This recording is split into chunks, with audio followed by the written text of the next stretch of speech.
It's going to be the most unique sports entertainment complex in the United States, one of the most unique in the world. And we're trying to build a stadium that reflects all of our values. It sets an example, I think, that even though this is a very unique architecture and unique construction model, that we can do this and do it in a way that is beautiful not only to the eye, but beautiful to the environment as well. Arthur set a goal. He said, I want this building to be LEED certified. I want it to be LEED certified at least at a gold level. Initially, it was described to us as potentially not doable, just no way you could get there. Then in our interview of potential general managers for the stadium, one stepped out, which was Scott Jenkins, because Scott is somebody who has spent his career with a huge tilt towards sustainability of buildings. And so we hired Scott, and then I would say Arthur changed our goal one day, just came in and said, I don't understand why we can't be LEED Platinum. That was a goal that we never thought was achievable. It became apparent that Platinum was within reach, and that really excited me to know that we could be the first professional stadium to reach Platinum. That's why I came here from Seattle. I wanted to be a part of this project because Arthur's commitment to quality and Arthur's commitment to doing the right thing.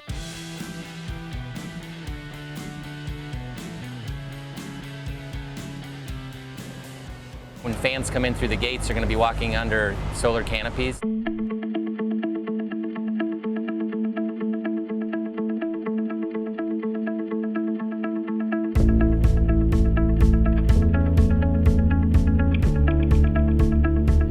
We have the ability to charge 48 electric cars at the same time. This is the plug to charge an electric vehicle. The future of transportation is in my hand. So we're currently standing in our stormwater vault, but one day in about 6-9 months, you won't be able to stand in this area because it'll be full of 680,000 gallons of stormwater.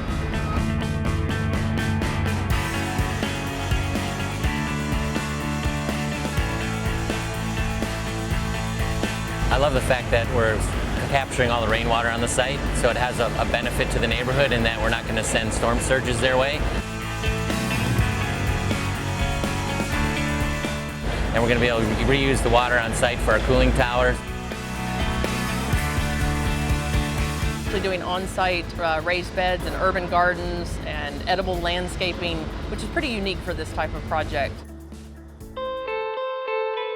Having an operable roof gives us the ability to play open, so we can naturally ventilate the building, so we don't need mechanical heating and cooling for the majority of our football games. And same thing for the spring when we play soccer with Atlanta United. We're right here at the front door of the stadium at the Vine City MARTA station, and that's just one of 2 MARTA stations that are just really in close proximity to the stadium. In addition to mass transit, we also have storage for bikes, a ballet program, a bicycle network. Typically, during construction, we have a lot of waste that's generated and goes to a landfill. Right now, we're upwards of 80% diversion rate. We're doing everything we can to be authentic, to do what makes sense, to build a building in a way that a stadium that's never been built before.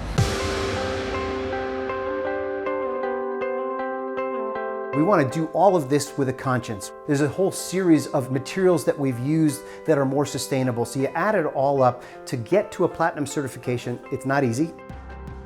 It's the right thing to do, and we believe that most things we do for the right things and worry about, do the economics make sense later? They usually do. Sometimes they don't. You just do them because they're the right things to do. We wanted to do it in a truly meaningful way in which we were trying to be very cognizant of how we impact the whole environment and the sustainability for this building in the year it opens, 5 years, 10 years, and 20 years down the road. I think we've done that.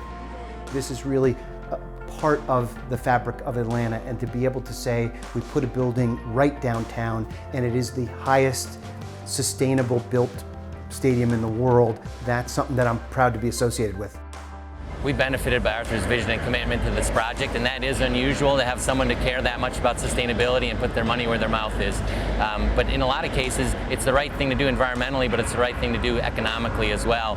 Our water use will be some 47% less than a base building. Our energy is 29% less, so there's an economic payback to that, and it's doing the right thing. There was a lot of things that went into the sustainability side of it. Which, were they costly? Yes. Were they the right things to do? Yes.